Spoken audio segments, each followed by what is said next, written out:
বাস্তবতা কি পরিমাণ বাস্তব, এটাকে অস্বীকার করার না বুঝার কিছুই নাই, মৃত্যুকে না বুঝার কিছুই নেই।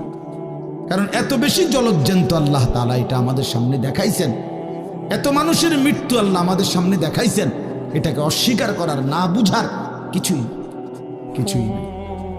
গাফেল সন্তান কোনো কিছুতেই যাকে কোনো আসর করে না। আহা, আপনারা জানেন না, আপনাদের এক এক ছেলের অবস্থা হলো কলিজাটা পাথর হয়ে গেছে, কোনো কিছুই তার কলিজা নাড়ায় না।